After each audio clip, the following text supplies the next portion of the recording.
বিমান বাংলাদেশ এয়ারলাইন্সের ফ্লাইটে থামছে না নারী কেবিন ক্রুদের যৌন হয়রানি। পাইলটদের বিরুদ্ধে ফের উঠেছে এ ধরনের অভিযোগ। এসব ঘটনা ঘটেছে চলন্ত বিমানের সবচেয়ে সুরক্ষিত জায়গা ককপিটে। একের পর এক নারী সহকর্মী যৌন হয়রানির শিকার হলেও অনেকটা নীরব বিমান কর্তৃপক্ষ।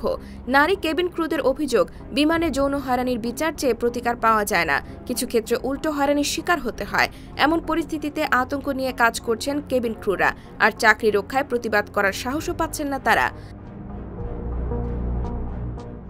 বিমান বাংলাদেশ এয়ারলাইন্স সূত্র জানায়, সম্প্রতি বিমানে ঢাকা চট্টগ্রাম জেদ্দা ও জেদ্দা সিলেট ঢাকা এবং ঢাকা মাস্কাট ঢাকা ফ্লাইটে দুজন নারী কেবিন ক্রু যৌন হয়রানির শিকার হন।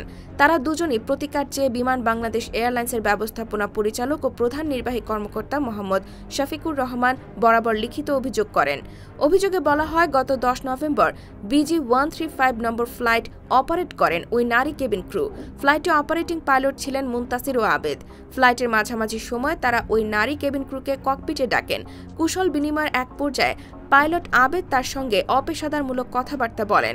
পরবর্তী সময় ককপিটের দরজার সামনে তাকে একা পেয়ে জোরপূর্বক হ্যান্ডশেকও করতে চান। 12 নভেম্বর BG 236 বিরতি ফ্লাইটে পাইলট আবেদ কৌতুক শোনানোর ছলে নারী কেবিন ক্রুকে বাংলা ব্যাকরণ, কারক, সমাস, লিঙ্গ পরিবর্তন নিয়ে কথা বলেন। এক পর্যায়ে আবেদ লিঙ্গ পরিবর্তন ও ধাতু নিয়ে কুরুচিপূর্ণ এবং অশ্লীল মন্তব্য করেন। এছাড়া নোংরা দৃষ্টিতে তাকিয়ে অশ্লীল অঙ্গভঙ্গিও করেন বলে অভিযোগ। ওই দিন রাতেই বিমানের MD ও CEO বরাবর ইমেইলে পাইলট আবেদের বিরুদ্ধে যৌন হয়রানির অভিযোগ করেন ওই নারী কেবিন ক্রু। বিমান বাংলাদেশ এয়ারলাইন্স সূত্র জানায়, গত 3 নভেম্বর ঢাকা থেকে মাস্কাটগামী BG 721 নম্বর ফ্লাইটের পাইলট ইউসুফ মাহমুদও এক নারী কেবিন ক্রুকে ককপিটে ডেকে যৌন হয়রানি করে বলে অভিযোগ। এ ঘটনায় গত 7 নভেম্বর বিমানের MD ও CEO বরাবর অভিযোগ দেন ওই নারী কেবিন ক্রু। লিখিত অভিযোগে ওই নারী জানান, মাস্কাটগামী ফ্লাইটে পাইলট ইউসুফ ওই নারী কর্মীকে ককপিটে ডেকে নিয়ে তার শরীর স্পর্শ করেন এবং জোর করে কমলা খাইয়ে দেন।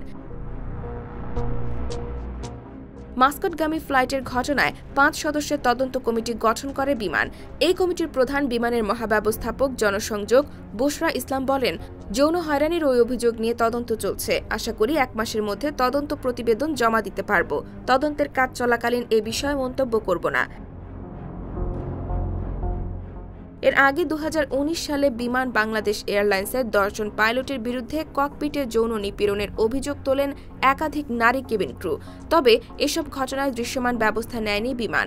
ককপিটে পাইলটদের সবসময় ফ্লাইট পরিচালনায় সতর্ক থাকতে হয়, অথচ সেখানে ওই ধরনের যৌন হয়রানির ঘটনা দুঃখজনক বলে মনে করেন অ্যাভিয়েশন বিশেষজ্ঞরা। IBTV USA, new York.